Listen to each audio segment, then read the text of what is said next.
Yo voy a argumentar que el celebrar a las mamás en un día como este es extremadamente importante y especial por diferentes razones, y una de ellas tiene que ver precisamente con lo que no podemos negar, y es el papel precisamente de la mujer. Y cuando les dije hace un momento que iba a iniciar con un tema controversial, es cuando pensamos en el papel de la mujer en el ministerio, en la iglesia, cuando hablamos de la redefinición de la familia, cuando hablamos de que el día de ayer fue cuando se seleccionó el nuevo Papa, ¿sí? Hablamos precisamente de un proceso, de un perfil, ¿podríamos usar esa palabra? De un perfil, donde el perfil aparentemente, el Papa que se ha nombrado, tiene que ver donde, de acuerdo al cónclave, de acuerdo a al proceso que tiene la Iglesia Católica, esta es la persona que califica, aparentemente, y salió ese humo blanco, ¿no es cierto?, para declarar y decir, hey, se ha nombrado a un nuevo líder de la Iglesia Católica. Entonces pensemos en términos como países, porque Estados Unidos como México acabamos de experimentar lo que es un perfil presidencial, y aparentemente, de acuerdo a nuestro sistema democrático, el pueblo ha dicho, esta es la persona que califica, independientemente si estamos de acuerdo todos o no, ¿verdad? Porque eso es parte de la democracia, al escoger un candidato. Entonces, estoy hablando en ese aspecto de perfiles porque da la impresión que es inevitable.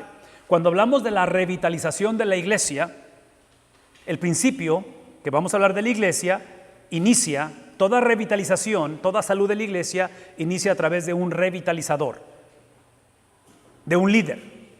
Y el punto de esto es que el líder tiene que tener un perfil. Y la Biblia es clara, pienso yo, entiendo yo, que la Biblia es clara en quién califica para liderar la iglesia, para administrar la iglesia. Hablamos de un perfil pastoral. Y estoy usando la palabra pastoral o revitalizador o pastor como intercambiable, porque creo que son sinónimos.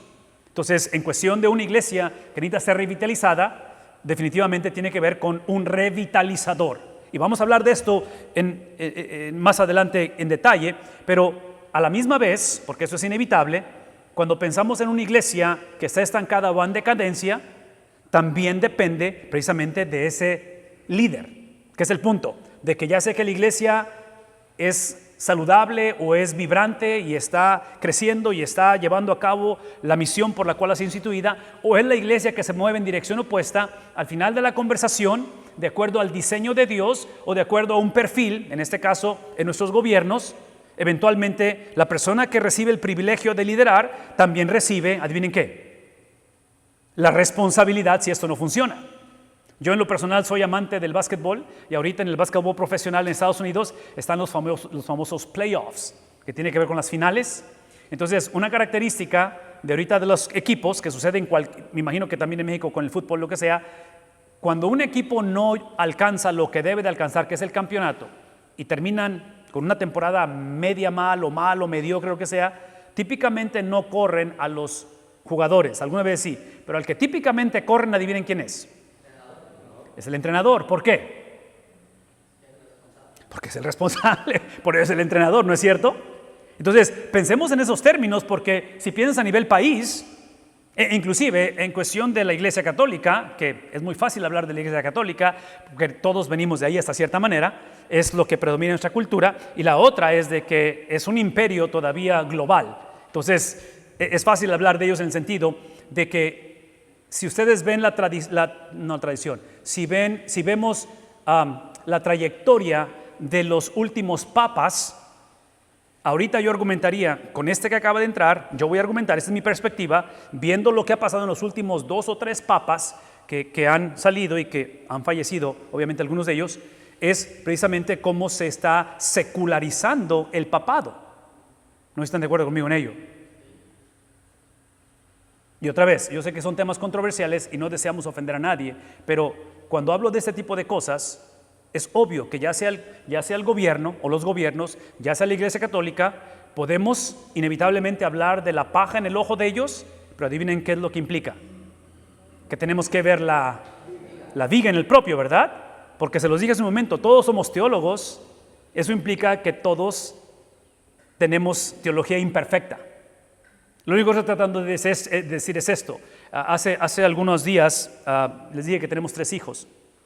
La de en medio, Rebeca, está en la próxima semana precisamente De mañana en 8 días, porque es viernes. De mañana en 8 días, nuestra hija Rebeca gradúa con su maestría en biología marina. Y hace algunas semanas la acompañé de donde radicamos a una ciudad que está como a 2 horas y media hacia el norte. Tenía que hacer una presentación. Y en la presentación que ella hizo de su tesis, ella trajo o invitó o vino con nosotros uno de sus compañeros. Y su compañero es de Bangladesh, del país de Bangladesh. Y el punto es que lo que descubrí yo, esto es lo que descubrí, ya había escuchado de esto.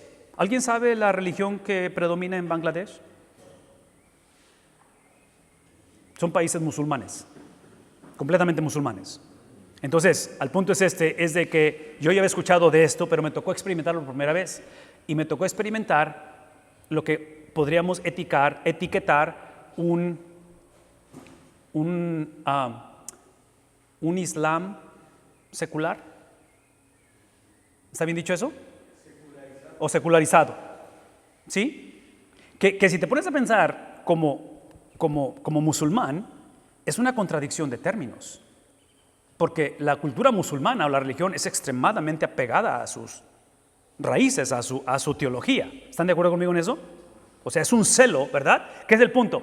De que como generación, si hablas catolicismo, y estamos hablando del papado, si hablas de la cultura, ya sea la religión musulmana, la religión hindú, en cualquiera, incluyendo el cristianismo, todos nos estamos moviendo hacia el secularismo. ¿O no es un problema en Chiapas eso? Por eso estoy hablando de la paja y de la viga, ¿verdad? Porque todos estamos bateando con lo mismo. Y mi argumento de este momento, para iniciar todo ello, es que si en el diseño de Dios, en cuestión de la vida de la iglesia, como es el caso de la vida de los gobiernos, es el Dios que ha establecido estas entidades. Dios creó la iglesia, Dios creó los gobiernos, ambos, y puedes agregar la familia, puedes agregar un montón de cosas. Cuando Dios los diseña, su propósito, que es el propósito de todas las cosas, es la glorificación de Dios. Todo existe para dar gloria a Dios. Inclusive la promesa es, y esto es lo que Pablo dice en la carta a los Filipenses, hablando de la humillación y exaltación de Cristo, que basado en el Cristo, que no escatimó ser igual a Dios como cosa que a sí mismo, Filipenses capítulo 2, esa humillación lo lleva a una exaltación, y la exaltación es que el Padre le da al Hijo el nombre que es por sobre todo nombre. Que cuando ese nombre es producido o pronunciado, habla de que toda lengua va a confesar, toda rodilla se va a doblar y declarar ¿qué cosa? Es la exaltación de Cristo. Entonces, todos sin excepción vamos a exaltar a Cristo. La única diferencia de exaltación, esta es la única diferencia, es si exaltamos a Cristo como Juan el discípulo amado, que lo exalta a través de su obediencia y de su acercamiento, de tal manera que Cristo, estando en la cruz, le entrega la responsabilidad de su madre y le dice: madre, ahí está tu hijo, hijo, ahí está tu madre. ¿Recuerdan eso? Eso habla de una intimidad. Pero el otro que también exalta a Cristo es Judas, porque la traición de Judas es parte de ¿qué cosa? Del plan eterno redentor de Dios. Porque ustedes y yo lo sabemos. En el caso de Dios, no existe tal cosa como Dios. ¿Cómo se dice este término? ¿Sesión extraordinaria? Cuando hablamos de sesiones de negocios. ¿Qué es una sección extraordinaria? Por definición, ¿qué sería eso? Una reunión fuera de la sección ordinaria. Es una sección fuera del ordinario, es extraordinaria. Entonces, ¿eso implica que hay alguna situación que orilla a que tengamos esa reunión que no estaba programada? Ok, el Señor nunca ha conocido una sesión extraordinaria de negocios entre el Padre, Hijo y Espíritu Santo que diga: wow, esa situación nunca la he visto en la tierra, ahora sí, no la vi venir esa. ¿Me explico? ¿Qué es el punto? De que ya sea Juan el discípulo amado o ya sea Judas, adivinen qué, ambos, antes de la fundación del mundo, el Dios de la Biblia ha establecido todo, porque Dios es soberano. ¿Estamos de acuerdo en eso o no estamos de acuerdo en eso? Eso no implica, escuchen lo que voy a decir, eso no implica que en la soberanía de Dios, eso no implica que la habilidad de decidir, porque es lo que conocemos como libre albedrío, o el haber sido creados a la imagen y semejanza de Dios, es violado, en el sentido de que parte de ese diseño de Dios, donde literalmente forma al hombre, y al final dice que sopla en él y lo hace un ser viviente. El hecho de que Dios ponga su huella sobre el ser humano y lo haga un ser viviente, eso implica que estamos por encima de todo lo creado. Nuestro valor es intrínseco, ¿se dice la palabra correcta? ¿Sí? Es un valor nato, ¿sí? Donde si me das a escoger entre, si en la casa, que antes éramos 6 porque teníamos un perrito, pero ya se murió, pero si la casa, que es la casa de ustedes, se está incendiando y voy a entrar a salvar a mi hijo o salvar al perrito, adivinen quién voy a salvar. No tengo que pensarlo, ¿verdad? ¿Por qué? Porque hay un valor intrínseco. Ok, mi punto es este. Ese valor de ser creados a la imagen de Dios no es violado cuando hablamos de soberanía de Dios. ¿Cómo lo sé? Porque el Dios de la Biblia, que ha establecido o preestablecido todas las cosas, porque toda lengua va a confesar y toda rodilla se va a... ¿Y vamos a confesar qué cosa? Que Cristo es el Señor. Ese es mi punto. Que parte de eso es que Dios nos hace responsables de nuestras acciones. Esto es lo que estoy tratando de decir. ¿Cómo lo sé? Por la cuestión, inclusive si quieren hacer la comparación un poquito más tangible o más cercana, no tanto Juan con Judas, que estamos hablando de polos opuestos en cuestión de su llamamiento, en cuestión de cómo lo viven y cómo lo administran. Lo más cercano podría ser a lo mejor Pedro y Judas, porque Pedro y Judas son muy similares en cuestión de que uno lo traiciona. ¿Y qué es lo que hace Pedro? Lo niega y lo maldice. ¿Qué es la diferencia entre Pedro y Judas? ¿Cuál es la diferencia entre Pedro y Judas? Sí, pues eso es lo común. ¿Qué es la diferencia? Responsabilidad, es una de ellas. ¿Qué otra cosa? Arrepentimiento. Que obvio por definición, arrepentimiento es asumir responsabilidad. Porque cuando culpo a alguien más, adivinen qué estoy tratando de evadir. La responsabilidad de reconocer que mi arrepentimiento no es por lo que hice, es por lo que soy. En otras palabras, cuando hablamos de arrepentimiento, es mucho más que simplemente remordimiento. Es simplemente de que me agarraron en la maroma, es simplemente de que, ay, chihuahuas ya se dieron cuenta. No, es mucho más que eso. El arrepentimiento genuino literalmente viene de reconocer la santidad de Dios, que es Dios quien expone mi condición. No es más, arrepentimiento es reconocer quién es Dios, porque a menos que yo sepa quién es Dios, nunca sabré quién soy yo. En la secularidad o secularismo de nuestra cultura, eso es secularismo, que es un ejemplo perfecto. En el secularismo entre cristianos y no cristianos, que trágicamente muchas veces no hay mucha diferencia entre ambos, eso es lo que significa. Significa que me arrepiento basado en lo que yo pienso quién es Dios, no en lo que Dios dice quién es Él. ¿Qué implica ello? Eso implica que, de acuerdo a las estadísticas, el éxodo que hemos experimentado en los últimos 35 años en Estados Unidos, que otra vez, yo digo que México, Latinoamérica, andamos ahí parejeando, pero las estadísticas te muestran en Estados Unidos, y este es un libro que se escribió hace algunos años, estos dos pastores dieron la tarea de indagar esta pregunta. Allá existe, y aquí también existe, pero lo voy a decir en inglés y luego voy a tratar de traducirlo esto, pero hay tres tipos de personas que existen en nuestra cultura. Es la gente de iglesia, la gente sin iglesia y la gente que iba a la iglesia. ¿Verdad? ¿Piensan en otra categoría que existe o es todo lo que hay? Iglesia, sin iglesia y la gente que iba a la iglesia. En Estados Unidos, el tercer grupo, en los últimos 35 años, de acuerdo al estudio que hicieron estos pastores, son 40 millones de personas que iban a la iglesia y que no están en la iglesia. Aquí está mi punto, y esto es completamente prejuicioso lo que estoy por decir, pero cuando el secularismo se fusiona con el cristianismo o cualquier otra religión, pero especialmente el cristianismo, que yo argumentaría que el momento en que fusionas algo con el cristianismo deja de ser cristianismo. Ese va a ser mi argumento, porque ese es sincretismo, es una corrupción de ello, que es mi punto. ¿Ven lo que estoy diciendo? Es mi punto. Cuando eso sucede, es cuando trágicamente hay un switch que cambia en la mente, en el corazón del ser humano o del cristiano, donde entendimos al principio que la razón por la cual soy seguidor de Jesús es porque en su gracia el Señor se reveló a mi vida. Yo no lo andaba buscando, Él siempre toma la iniciativa, yo andaba huyendo de Él y Él literalmente vino tras de mí. La imagen en mi mente es la de Jonás. Jonás siendo un llamado de Dios, siendo un profeta de Dios, siendo del pueblo de Dios. Cuando Dios habla a su vida, ¿qué hace Jonás? En lugar de ir hacia Dios, hacer su voluntad. Entonces, esa es la historia de todos en ese aspecto. En cuestión de los ninivitas, ¿se dice? ¿Así se dice? En cuestión de los ninivitas, esos nacieron huyendo de Dios, porque esa es la característica de una persona ciega espiritualmente. Una persona ciega espiritualmente simplemente no sabe. Porque una persona ciega espiritualmente o muerta espiritualmente es como venir de Tuxtla para acá sin GPS o venir solos, y si me mandan en un carro yo venir, Probablemente me voy a perder, probablemente, no lo sé, pero aquí está el punto de perderte. Cuando te pierdes, sobre todo si no traes GPS y andas así a tientas, para cuando te das cuenta que estás perdido, típicamente ya tenía rato perdido, nada más que no sabías que estabas perdido. Hasta que tu esposa te dice, oye, esa gasolina la acabamos de pasar, ¿no? Porque es la condición del ser humano. Mi punto simplemente es esto. En la cuestión de ese switch que cambia en la vida de la iglesia, que aquí es de donde yo argumento, es uno de los pilares o de las bases de la falta de salud de la iglesia, de la falta de dirección de la iglesia, que el secularismo se hace presente, es cuando en lugar de usar nuestras reuniones para desplegar el carácter de Dios, usamos las reuniones para buscar al Dios que esté de acuerdo con mi carácter.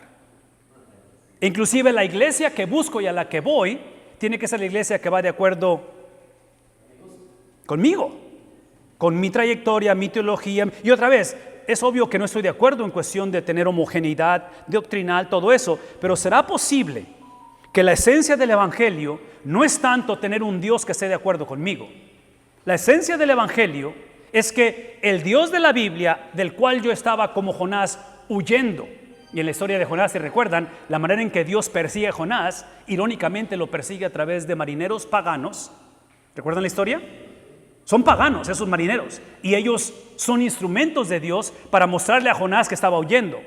Otra manera que Dios corretea o busca a Jonás, que es la historia de todos nosotros, es que lo va a buscar a través de una tormenta, va a usar la naturaleza para mostrarle que cuando yo hablo, una vez más, no es para que lo lleven a votación. Cuando yo digo una cosa, las cosas se hacen. Ese es el mensaje de Jonás. Entonces, usa marineros paganos, usa una tormenta, usa a un pez. ¿Me explico? ¿Qué es el punto? Que la voluntad de Dios siempre se vaya a cabo. Entonces, el punto es que Dios en su misericordia ha decidido revelarse.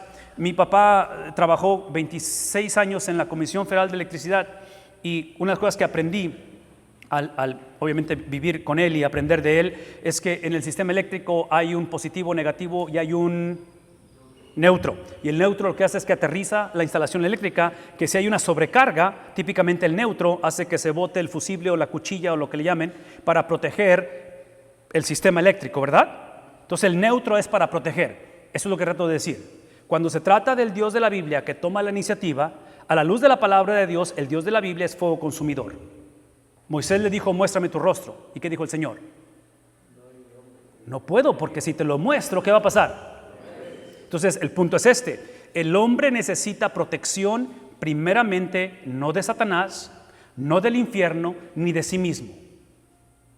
La persona de quien el hombre, el ser humano, necesita ser protegido es de parte de la santidad de Dios, que es fuego consumidor. Menciono todo esto porque cuando pienso en la persona de Cristo, literalmente mi entendimiento es que Cristo se convierte en el neutro. Porque si la Biblia es verdad con respecto al carácter de Dios, que es fuego consumidor, eso implica, usando la analogía de electricidad, que Dios es una sobrecarga. El hombre no tiene la habilidad de tomarse de las líneas de alta tensión y sobrevivir. ¿Me explico? Entonces, el Dios que es inmutable, es fuego consumidor, y en su misericordia lo ha hecho a través de la naturaleza, que es revelación natural. La revelación especial es, ¿qué cosa? La palabra de Dios, y eventualmente la revelación suprema, que es Cristo. Entonces hablamos de revelación natural, revelación especial, revelación suprema, que es el punto, que la revelación de Dios, que hasta cierta manera ha sido progresiva, se ha revelado para que Dios sea empaquetado, se ha presentado en un voltaje de 110 o 120, ¿qué es? ¿110 lo que usamos? 110, para que sea beneficiosa. Porque si le metemos 220 aquí a estos aparatos, ¿qué va a pasar? Aquí se acabó la fiesta. ¿Me explico? Entonces, ¿qué es el punto? Que Dios se ha limitado a sí mismo para que el hombre pueda reconocer. E inclusive, regresando a la mente secular, en la mente secular, sobre todo en cuestión del ateísmo, este sería mi argumento del ateo. El ateo lo que va a decir es esto, es lo que está diciendo el ateo, probablemente no lo sabe, pero eso es basado en lo que estoy diciendo. El ateo está diciendo, como ser humano, problema de Génesis capítulo 3, el querer ser igual a Dios, ¿recuerdan eso? Que el hombre quiere ser igual a Dios. Eso es lo que dice el ateo. Yo tengo la habilidad de agarrarme de las líneas de alta tensión y soportarlo. Porque es lo que está diciendo el ateo con respecto a la fe. Porque para mí la fe es el neutro. La fe es la habilidad de tomarme de Dios de una manera que me beneficia en lugar de consumirme.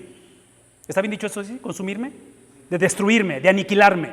Entonces, lo que significa el Evangelio es que hace 2000 años hubo un judío, hubo uno que no solamente se veía como varón, pero era un hombre, 100% hombre, y lo que hizo Cristo en la cruz, Él se tomó de los cables de alta tensión y recibió la descarga de la justicia, la descarga de la santidad, la descarga de la gloria de Dios, que es fuego consumidor y que es el juicio de Dios, que el Dios que no puede hacerse de la vista gorda, el Dios que tiene que castigar el pecado.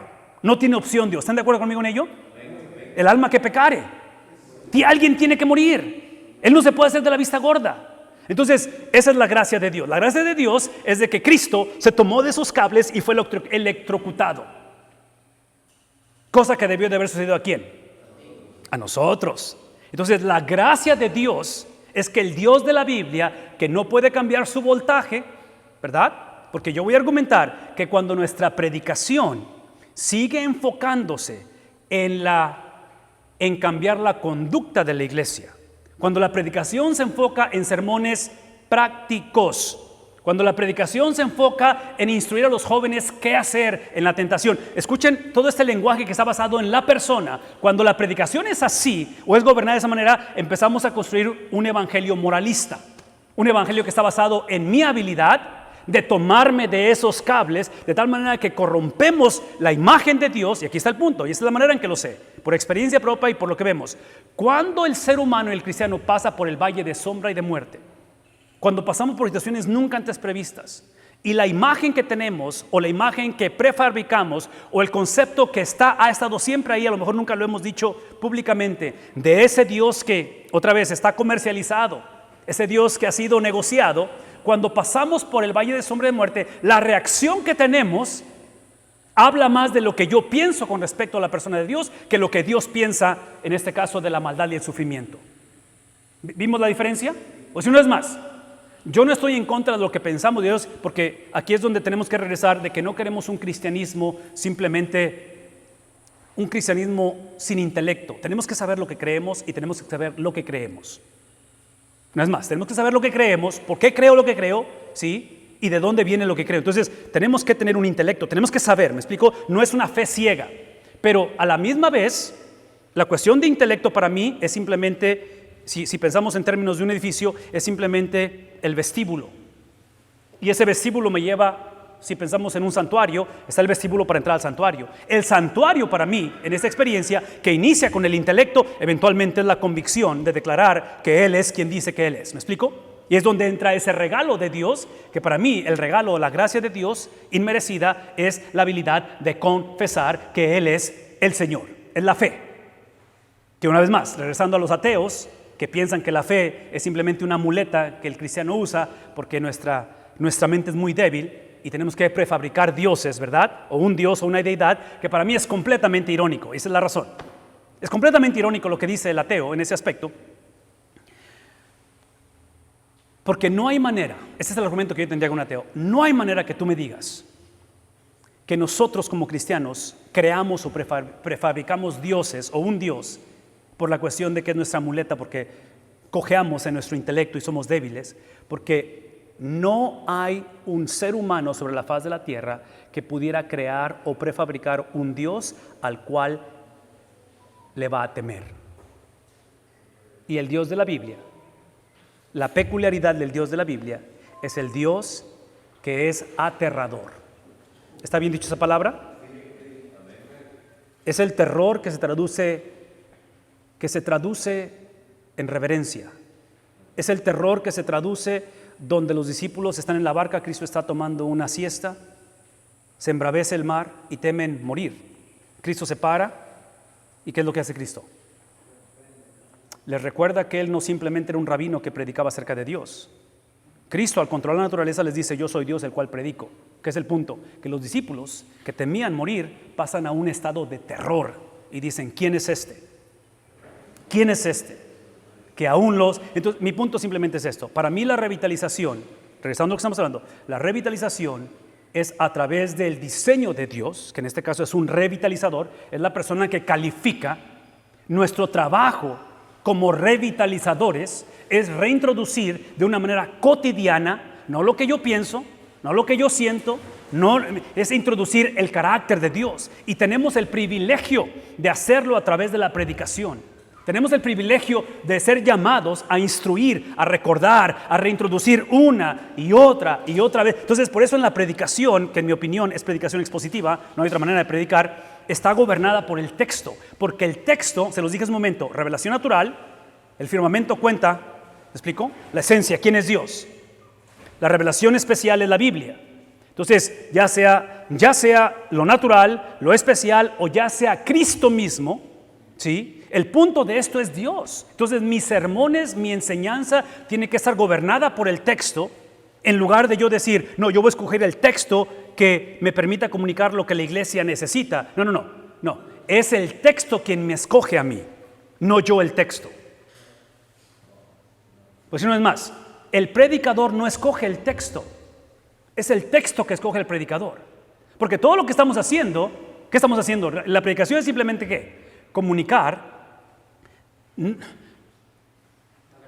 No se trata de ser innovador en el sentido de que traigo un nuevo mensaje, traigo algo nuevo. Hay un solo mensaje. Es un mensaje a través de las edades. ¿Me explico? El mensaje es cristocéntrico. La gloria y la exaltación es del Cristo que otra vez tuvo a bien tomar esos cables de alta tensión y ser electrocutado para que nosotros disfrutáramos de la presencia de nuestro Dios de una manera beneficiosa en lugar de una manera letal. Ok, ¿tiene sentido todo lo que estamos hablando? Háblame un poquito acerca de esto. ¿Tiene sentido en esto? Para mí esto es parte de la responsabilidad del perfil. Regresando a nuestras hermosas damas, porque estamos celebrando el Día de las Madres. Y no es accidente que estemos aquí en un fin de semana tan especial. Y digo especial no solamente porque ustedes son especiales, hermanas, y gracias por acompañar a sus esposos.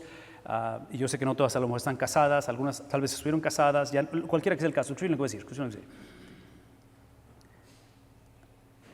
Porque ha habido una redefinición de las cosas en todo sentido de la palabra. Y acabo de explicar toda esta cuestión de la santidad de Dios y todo eso, porque en mi opinión, al que más se le dio, Evangelio de Lucas dice, el que más se le dio, más se le va a pedir. El hecho de ser encomendados con ese mensaje especial, con esa presentación e introducción del carácter de Dios, cada vez que la predicación pierde ese empuje, esa fuerza, y continuamos o perpetuamos esa mentalidad moralista, donde queremos que la gente sea movilizada. Otra vez, yo creo que la movilización de la iglesia, el crecimiento de la iglesia emana del carácter de Dios, porque a nadie le interesa más la iglesia que a Dios. A veces actuamos como que si nosotros nos preocupa más la iglesia o la salvación del mundo que Dios. No, a nadie le importa más. Entonces, mi punto es este. Como Dios ha establecido los principios o ha establecido los diseños de cómo hacer esto, gracias hermano, cómo hacer esto, es donde entra la cuestión del perfil. Y en cuestión de nuestras damas, trágicamente, aquí yo no sé si pegó esto hace años, pero en Estados Unidos hace algunos años hubo una cuestión de, ¿saben lo que es el hashtag? ¿Cómo se dice eso en español? Igual, hashtag. Y allá hubo un hashtag que se hizo famoso, que se le llama el Me Too Movement. Es el movimiento del yo también.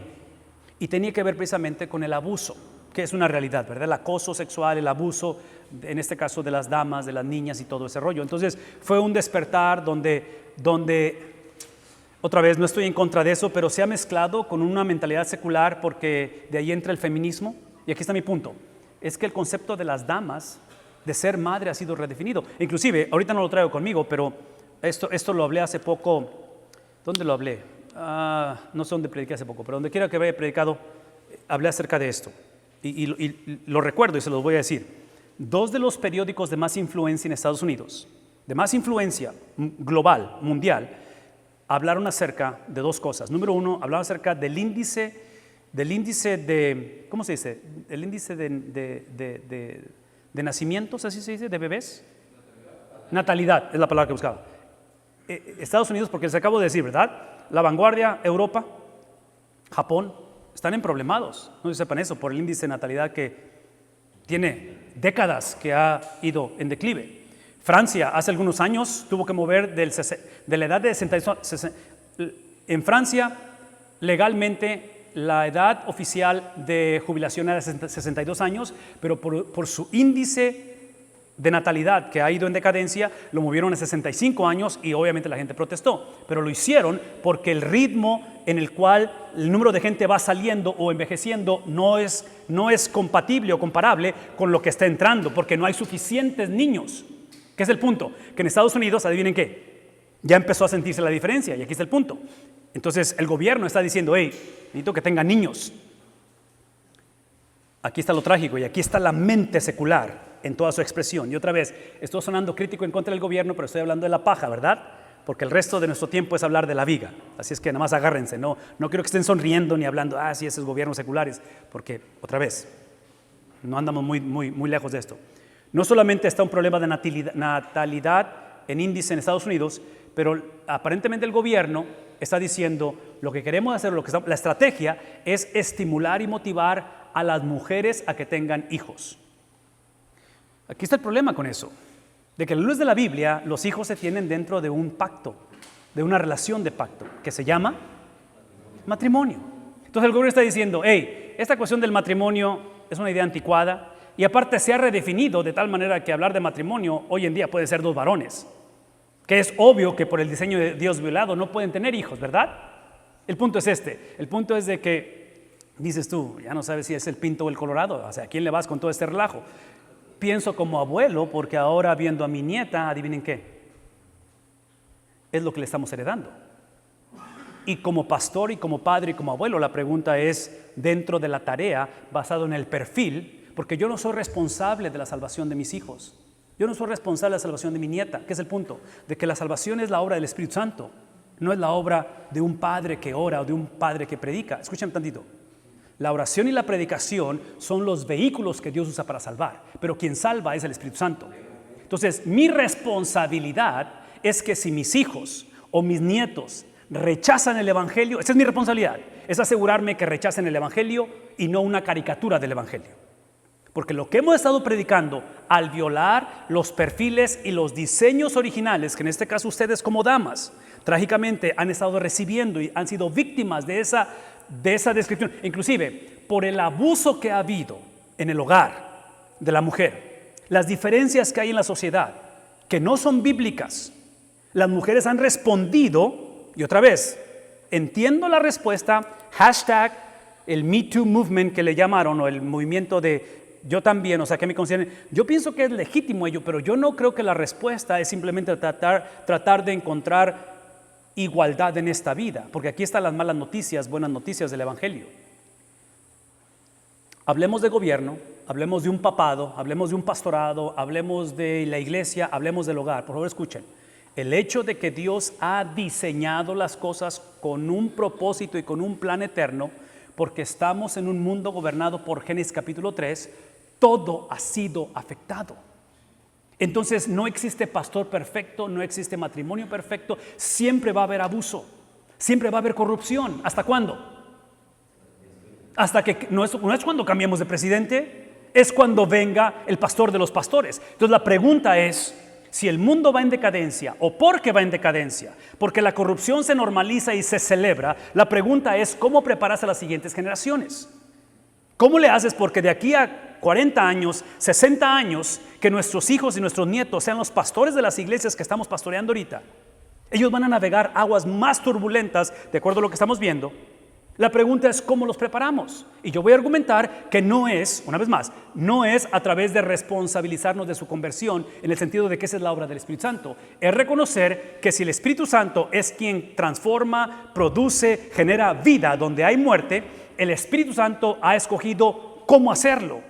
Y es donde entra esta conversación de ese diseño.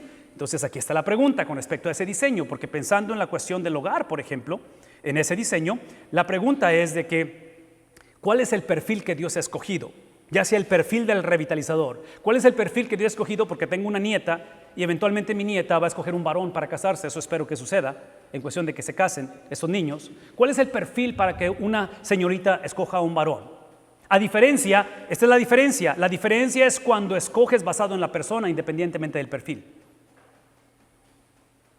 Simplemente porque tiene carisma, simplemente porque tiene talento, simplemente porque encaja culturalmente hablando, por su color de piel, por su educación. Nada de eso es malo en sí, pero cuando piensas en el perfil, hay un diseño de parte de Dios. Y otra vez, si piensan en las cartas pastorales, si piensan en Tito, en Timoteo, si pensamos en la descripción de Primera de Pedro, capítulo 5, cuando los apóstoles dan ese perfil o lo reintroducen, será posible que la corrupción en la iglesia inicie desde su liderazgo. Entonces la iglesia ya estaba violando los perfiles de Dios. Entonces en este caso se escoge al candidato basado en el perfil. Esto es lo que estoy tratando de decir. Nuestra conferencia o conferencias van a estar basados no en evaluar la iglesia, que lo vamos a hacer, no en hablar nuestra trayectoria ministerial, que es importante, pero es hablar de lo que tiene autoridad. Y lo que tiene autoridad es el perfil o los perfiles que la Biblia ha establecido para llevar a cabo el propósito de Dios, sea en el hogar, sea en la iglesia, sea en el gobierno y en cualquier otra índole. ¿Estamos de acuerdo en ello? Porque si nos enfocamos en la iglesia o en el matrimonio, esto se va a convertir en una sesión de terapia. Esto se va a convertir simplemente en una situación de todos digamos, estuvo muy bien, ayudó mucho eso, pero no hay manera que Dios se responsabilice. Dios solamente se responsabiliza de las cosas que Él ha establecido. Inclusive, esto ejemplifica lo que estoy tratando de decir, porque a nivel de gobierno, cuando el perfil dado por Dios es violado y reintroducimos perfiles propios o lo basamos en mi persona, en lugar de ver quién es Él, es yo decir, ¿quién soy yo? Y basado en lo que yo soy, ¿quién me crió, de dónde vengo, quién fue mis padres o mi ex esposo? Es que pienso quién es Dios. Cuando violamos eso, entonces el Estado o el gobierno, en lugar de ejercer autoridad, ejerce, ¿qué cosa? Autonomía. Y en lugar de servir los propósitos de Dios, el gobierno sirve sus propios propósitos, que se le llama corrupción en el gobierno. ¿Verdad? ¿Qué sucede dónde? Absolutamente en todo gobierno. Entonces, a nivel de iglesia, porque estamos hablando de la paja, del ojo en el gobierno, pero en la viga, ¿qué sucede? ¿Qué se nos entregó? Mateo capítulo 16, las llaves del reino, basado en la confesión de Pedro, tú eres el Cristo, el Hijo de Dios viviente, ¿recuerdan el pasaje? Y basado en esa confesión, ¿qué cosa? Es que voy a edificar mi iglesia y las puertas del Hades. Entonces Cristo está entregando no a los apóstoles, no a Pedro, porque aquí es donde viene el papado, no a Pedro ni a los apóstoles, está entregando a la iglesia, ¿qué cosa? Las llaves del reino, el evangelio. Cristo está diciendo, yo soy el evangelio. Es mi persona y es lo que he hecho en rescate por muchos. Entonces, lo que estoy entregándoles a ustedes es mi persona. Yo me estoy dando a ustedes. Ustedes se convierten en administradores de mi persona. Entonces, en este caso, la iglesia, en lugar de predicar quién es Cristo o lo que Cristo dijo de su persona y lo que Cristo hizo por 33 años, la iglesia ha predicado la conducta, que en este caso es cuando hablamos acerca de esa inversión de papeles con respecto a la palabra de Dios. ¿Por qué? Porque la palabra de Dios, que es la ley, es una bendición y siempre ha sido una bendición. El problema nunca ha sido la ley, el problema siempre ha sido el corazón del hombre. Ese es el problema. ¿Están de acuerdo conmigo en eso? ¿Qué es el punto? Escuchen lo que decir. Que el corazón del hombre, cuando por nuestra condición, y pienso en Jonás, pienso en la nación de Israel, pienso en la iglesia en el Nuevo Testamento y pienso en tu historia y la mía, es de que hemos tomado lo que escuchen lo que decir. Hemos tomado lo que es bueno, y estoy pensando en el matrimonio es bueno. Hemos tomado lo que es bueno, los hijos son buenos. Hemos tomado lo que es bueno, la democracia en un país, gracias a Dios porque tenemos la libertad de expresión, ¿no es cierto? O sea, vemos lo que Dios ha dado y creado que es bueno, ven un tantito, aquí es el corazón del hombre, lo hemos hecho supremo, lo idolatramos, es el corazón del hombre. Entonces, a través de la historia, que los judíos no son la excepción de esto, tomaron la ley, la cual es buena. ¿Y qué hicieron con la ley? La hicieron suprema. De tal manera que para cuando Cristo aparece, la oración, al entrar a un lugar de adoración, decían, Señor, gracias, porque no me hiciste como... Eso es supremacía, eso es arrogancia. Ese es el tipo de cristianismo o tipo de religión que dice, hay un Dios, pero es el Dios que yo lo defino. Es de acuerdo a mi experiencia, es de acuerdo a mi testimonio. Entonces, a menos que te vistas como yo, que hables como yo, que cantes como yo, que prediques como yo, que creas como yo, estás mal. ¿Están escuchando eso? Eso lo hacemos todos los domingos, si no tenemos cuidado. Porque todos tenemos prejuicios. Y el no reconocerlo, ese es el prejuicio. El no estar consciente de ello. Entonces, en este caso, esto lo ilustra de cierta manera. La revitalización de la iglesia local requiere un sistema o un gobierno eclesiástico el cual le permita al pastor o al revitalizador desarrollar el diseño que Dios ha establecido. Esto es lo que estoy tratando de decir. Entonces, cuando pensamos en un día como mañana, que es 10 de mayo, mi invitación, y mañana es sábado, el domingo, me imagino que van a predicar acerca de esto, no lo sé, hermanos, que van a predicar, pastores, con respecto a ello, pero aquí está mi punto. Mi pregunta es, de acuerdo al diseño de Dios, ¿cuál es la función de la mujer? Y si esa pregunta la hacen en la cultura en que vivimos, van a recibir diferentes respuestas, ¿no es cierto? Y es una confusión tremenda. Cada vez que el diseño de Dios es violado en cualquier índole, las consecuencias son trascendentales. La familia está en peligro, no porque tenemos mujeres malas, o madres descalificadas, o madres irresponsables. Ese siempre ha sido un problema a través de la historia. El problema es la violación del diseño divino. Cuando hablamos de la iglesia y la necesidad de ser revitalizada, es precisamente lo mismo. Por eso entonces que necesitamos un sistema que permita que ese diseño divino, a través de las personas que Dios ha escogido, puedan ejercer todo ello. E inclusive, esto es lo que típicamente encontramos o vemos con respecto a ello, esto que está en la pantalla es el síntoma del problema. El problema es lo que acabo de decir. El problema es tomar lo que es bueno y hacerlo supremo. Ya lo ejemplifiqué eso de diferentes maneras. Pero el síntoma, cómo se manifiesta, es cuando tienes una iglesia con estructuras más grandes que sus programas y eventualmente más grandes que la misión de la iglesia. Es el tipo de organización. Ok, déjeme traducir esto a nivel de familia. Es como si yo le dijera a mi esposa Areli, mira, me casé contigo porque ya estaba cansado de estar soltero. Y me quedo casado contigo porque no quiero andar batallando con la cosa. Y el divorcio sale muy caro. ¿Cómo va a sonar eso? ¿Qué es el punto? Es bueno el matrimonio, pero el matrimonio es bueno o la estructura es buena porque me lleva a ejercer la misión. En el matrimonio la misión es que he escogido a la persona con la que quiero construir una vida juntos. En otras palabras, hoy en día casarse con una persona es mucho más fácil conseguir una licencia de matrimonio. Aquí hay licencia, bueno, aquí es un acta, ¿verdad? Aquí es más fácil conseguir una acta de matrimonio que una licencia de manejo. Porque aquí el divorcio express, ¿aquí se usa esa palabra? O sea, aquí te puedes casar y divorciar. ¿Qué es el punto? De que hemos tomado lo que es bueno, pero lo hemos hecho supremo. Donde el punto aquí no es pelear por la persona que escogí. Aquí el punto es pelear por el matrimonio. Es una corrupción. Aquí el mandato no es pelear por el matrimonio, es pelear por la persona que escogí. Porque casarme con alguien más es fácil hoy en día. E inclusive me puedo casar con alguien del mismo sexo. Y de acuerdo a la cultura es aceptable. Y se celebra porque soy honesto conmigo mismo, ¿verdad? Si salgo del closet. Y estoy siendo sarcástico con todo esto, pero mi punto es que ejemplifica donde el problema no son las estructuras, pero el problema es cuando se invierte el orden y tomamos lo que es bueno y lo hemos hecho ¿de cosa? Supremo.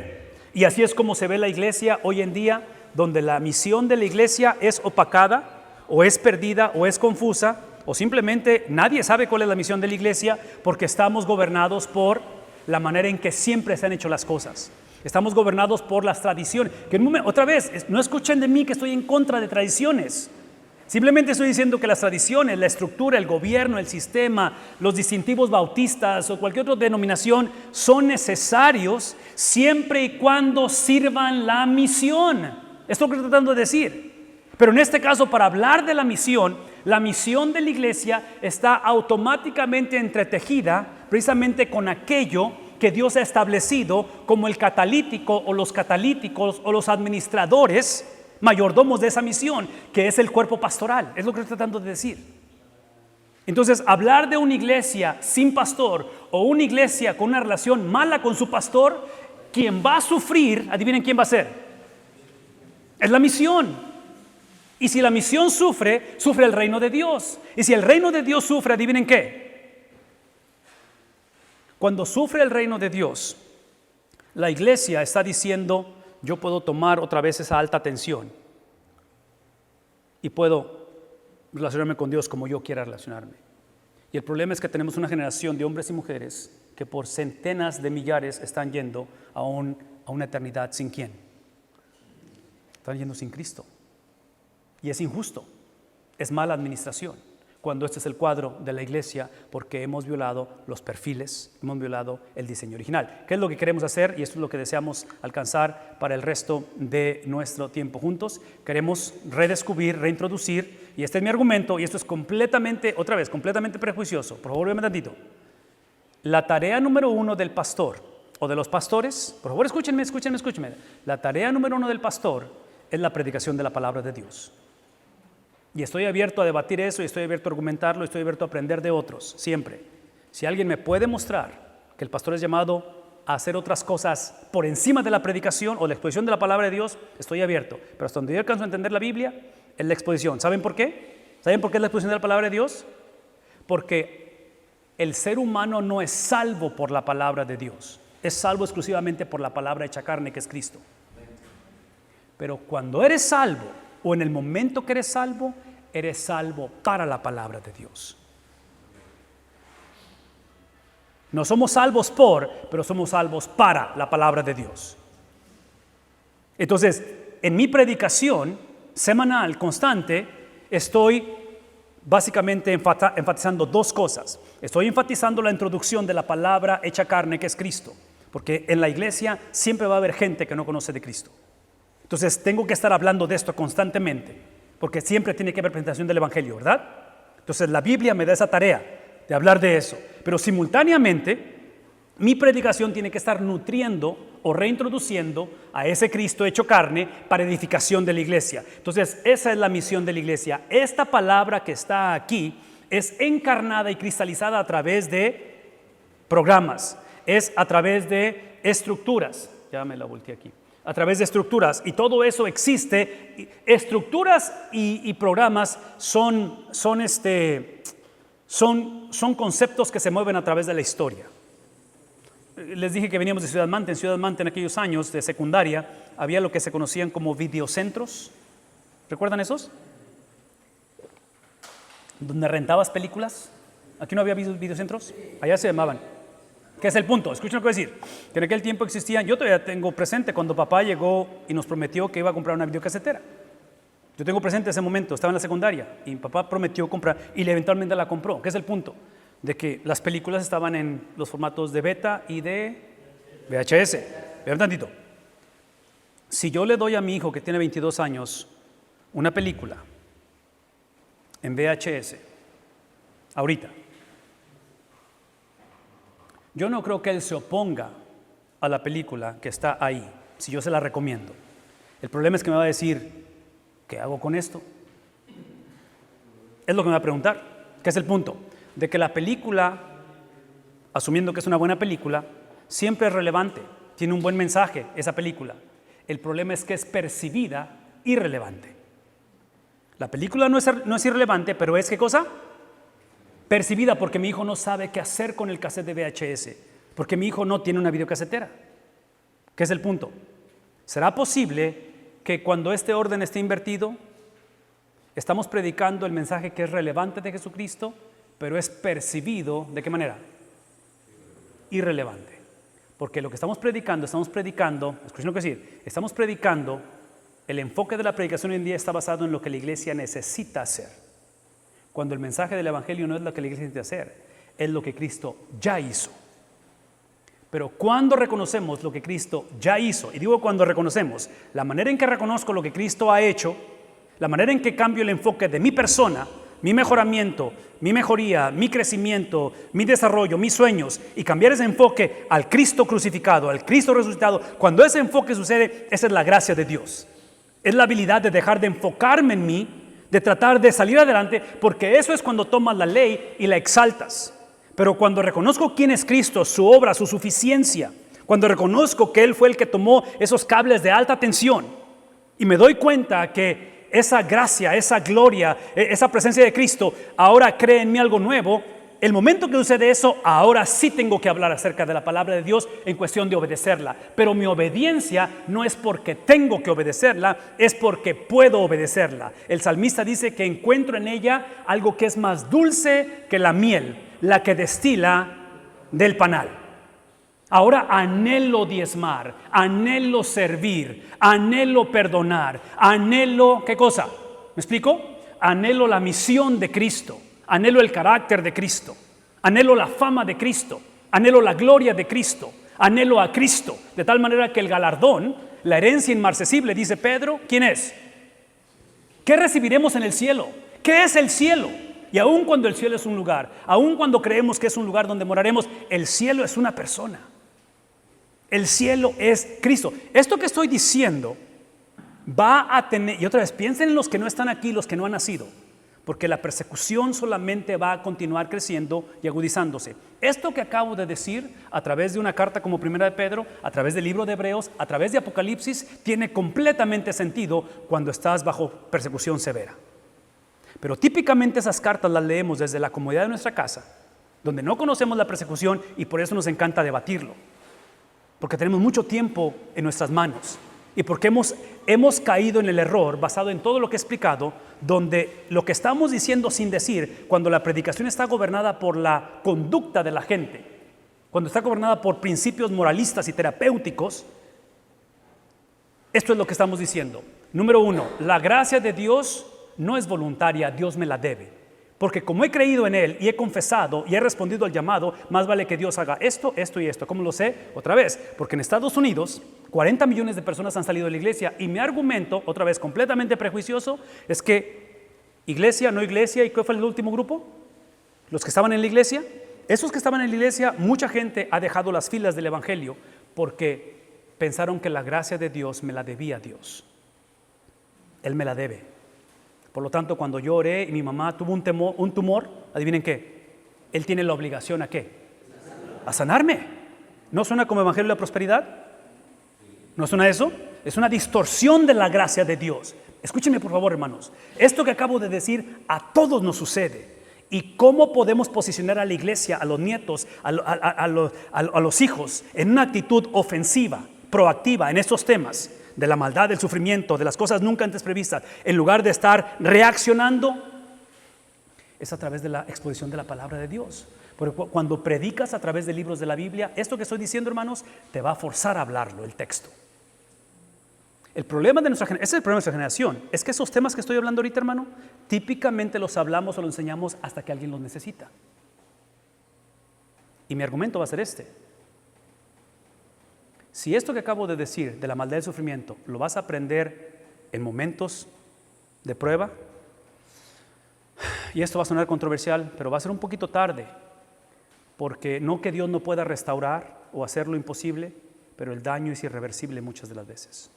Y aquí es donde entra la cuestión de ese tercer grupo de los que estaban en la iglesia. Háblame, pastor. He conocido a gente que porque se muere su papá o su mamá, dejan de ir a la iglesia y se pelean también. Tristemente, en muchas iglesias bautizan detrás de eso, de que la fuerza de Dios tiene que sanar a la persona. Y yo no minimizo el dolor y el luto que está atravesando esa persona, lejos estoy de minimizarlo. ¿Están escuchando lo que estoy diciendo? Lejos, porque la realidad, o sea, esas realidades son tangibles. El luto es real. Vean tantito. Mi problema, este es mi problema, y por eso le decía un momento. Mi problema, sobre todo en cristianos, ¿verdad? Estamos hablando de cristianos. Mi problema es que están rechazando una caricatura de Dios. No es el Dios de la Biblia. Y yo voy a argumentar, otra vez, completamente prejuicioso, que esta caricatura se formó típicamente desde el púlpito. Porque la predicación la hemos negociado. Porque la palabra de Dios, el perfil, el diseño de Dios. Ahora, como no tengo control de la maldad del sufrimiento, no tengo control. Gente va a morir, gente se va a enfermar, gente va a tener cáncer, ¿me explico? Mis hijos no los puedo sobreproteger de esas cosas. Ven tantito.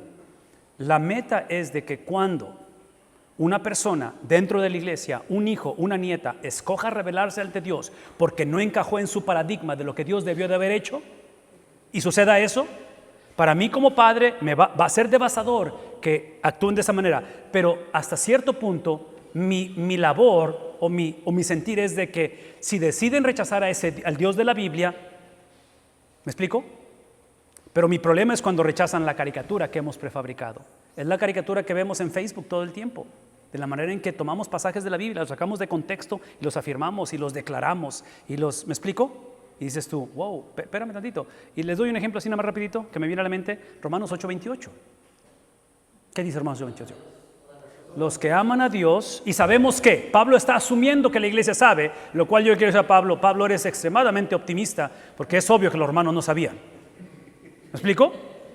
Está bien, no hay problema, es optimismo apostólico, está bien, no hay problema, es un corazón pastoral que como padres asumimos y decimos, es que mi hijo sabe, ¿verdad? Creció en la iglesia.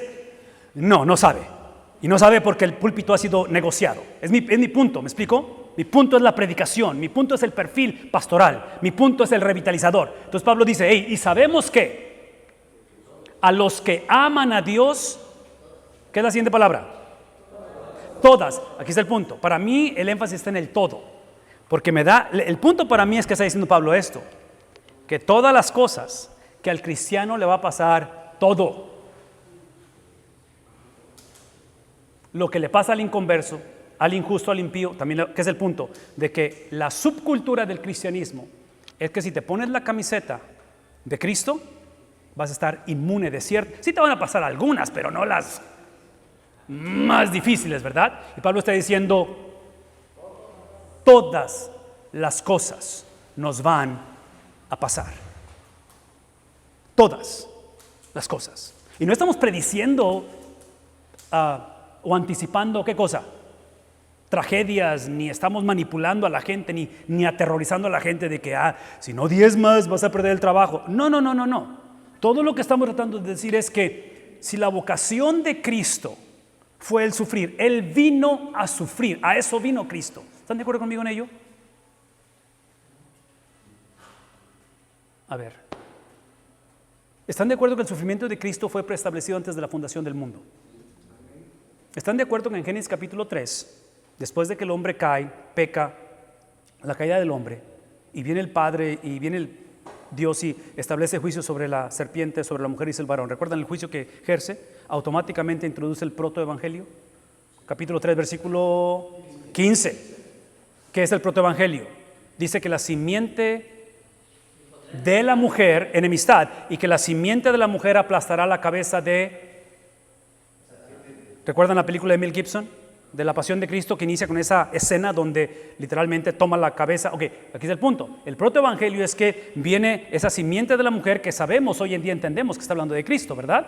Entonces es Cristo que aplastará. Aquí es el punto. Pero en el proceso, ¿qué va a suceder? La simiente de la serpiente va a herir el calcañar de la simiente de la mujer. Entonces, desde Génesis capítulo 3, versículo 15, está anunciando el Viernes Santo.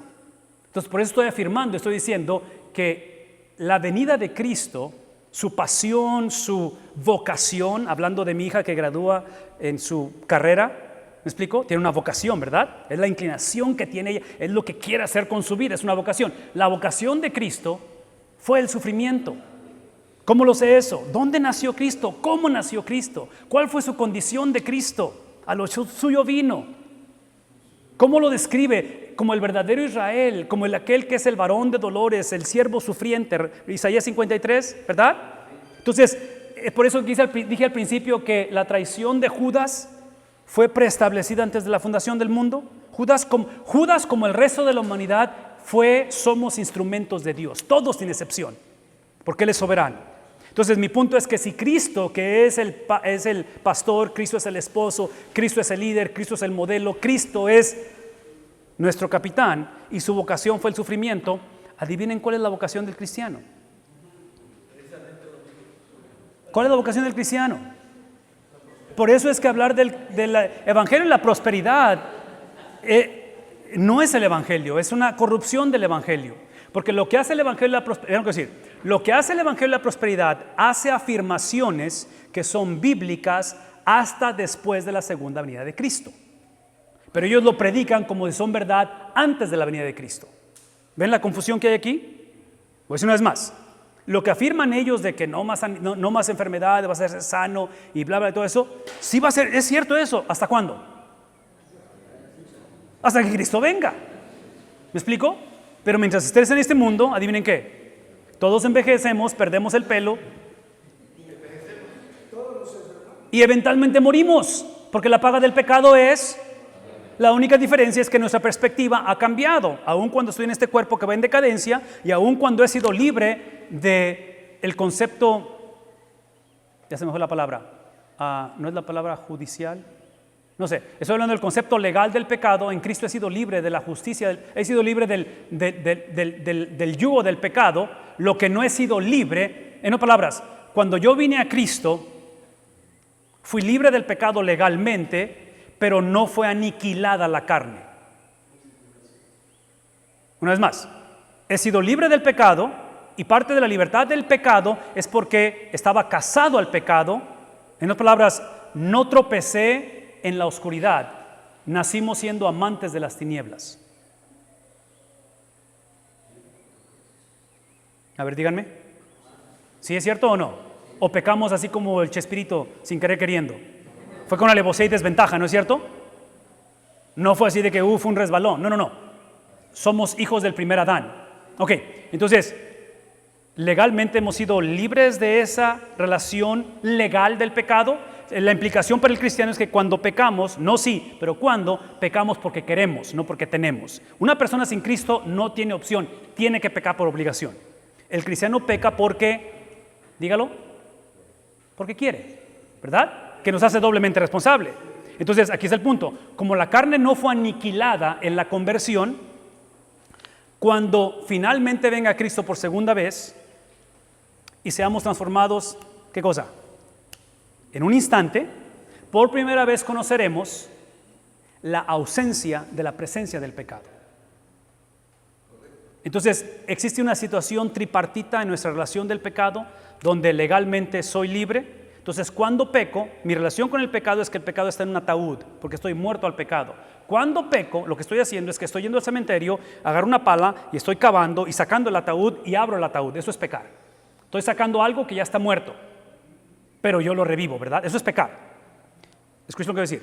Todos lo hacemos y el cristiano sigue batallando con esto, porque cuando vienes a Cristo, ahí no es donde termina la guerra, ahí es donde empieza la guerra. Voy a argumentar. Aquí está mi punto. Como todo cristiano puede caer, no cristiano, otra vez, ya me confundí. Como todo cristiano puede caer, no hay cristiano que caiga permanentemente.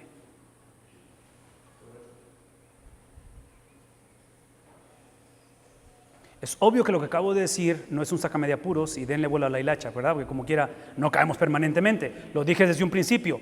Parte de la soberanía de Dios y del plan de Dios es hacernos responsable de nuestras acciones. El protoevangelio fue introducido en Génesis capítulo 3, versículo 15, y los versículos previos es Dios viniendo a traer juicio sobre la serpiente, sobre la mujer. Consecuencias, ¿no es cierto? Nos hace responsable de todo ello. Y en este caso, el hombre tiene que lidiar con la presencia del pecado y eventualmente, finalmente, en aquel día glorioso, será la ausencia, por primera vez, la ausencia de ese pecado. Entonces, ese concepto del Cristo, que su vocación es el sufrimiento, entonces tenemos que entender que desde la perspectiva bíblica soy llamado a sufrir.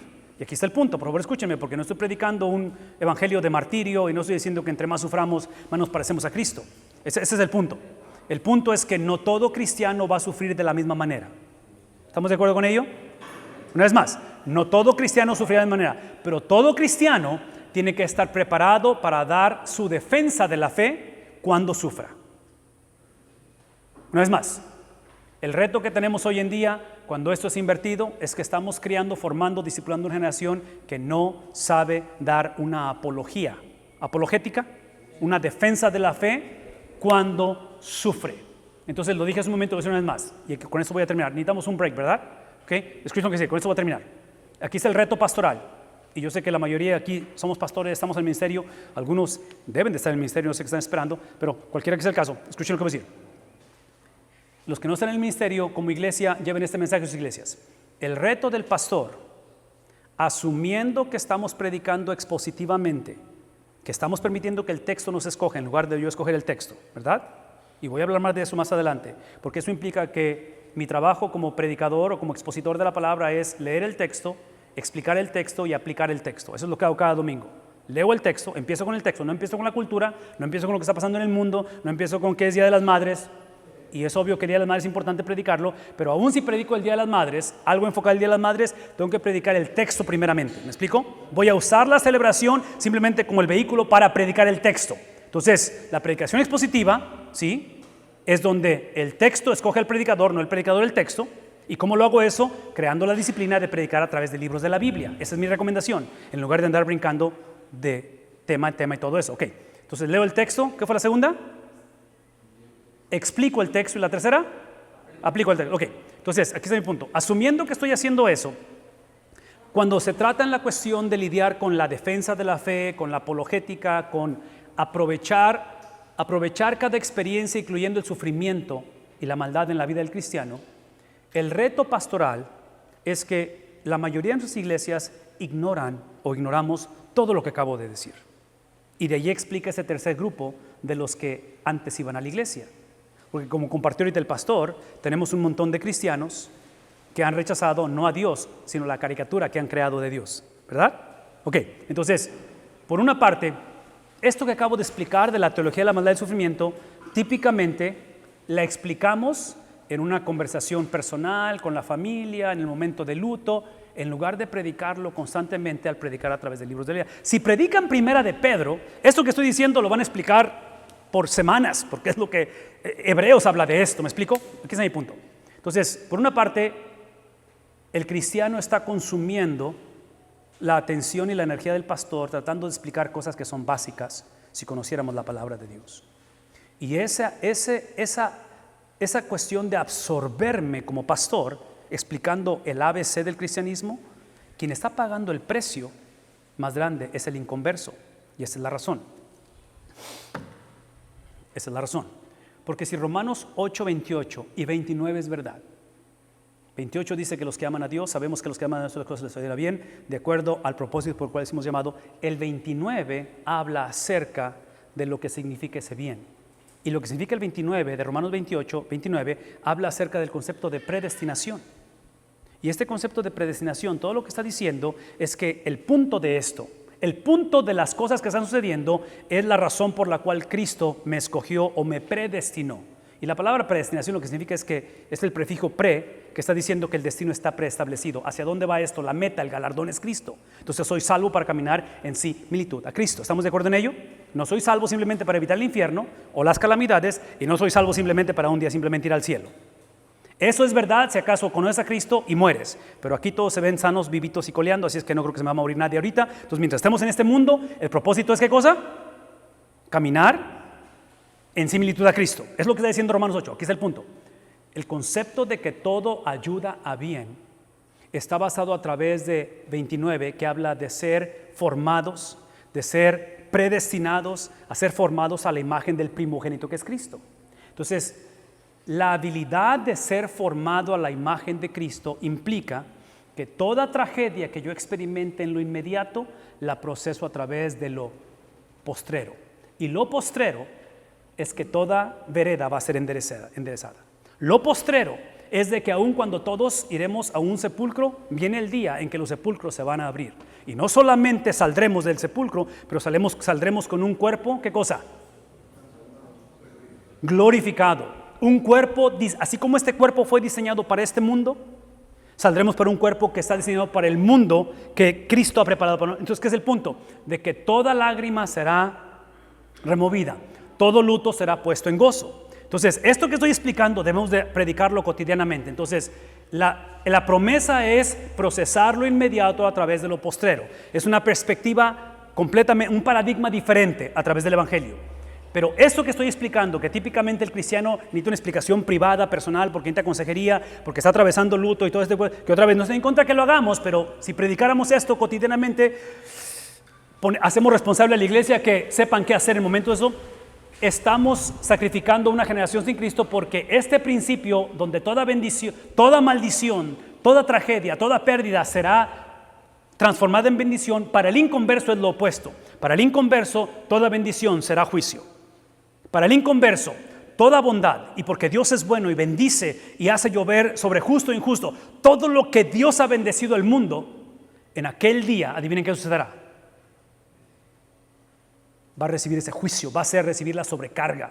Entonces, estamos descuidando esa generación que es muy grande de hombres y mujeres que piensan que en lo bueno de la vida simplemente es agradecerle a la vida. Agradezco a la vida, y yo así como que a la vida. El problema con la gratitud para el inconverso es que no tiene el objeto de la gratitud, ¿verdad? Para nosotros la gratitud, ¿qué es? Es reconocer que Él es el objeto, es la razón por qué puedo agradecer en lugar de ingratitud. Hermanos, otra vez, pongamos el orden de tal manera que la predicación, en este caso, la exposición de la palabra determine esto que estamos hablando. ¿Tiene sentido esto? Espero que esto ayude porque es parte de lo que estamos describiendo para el resto de la tarde.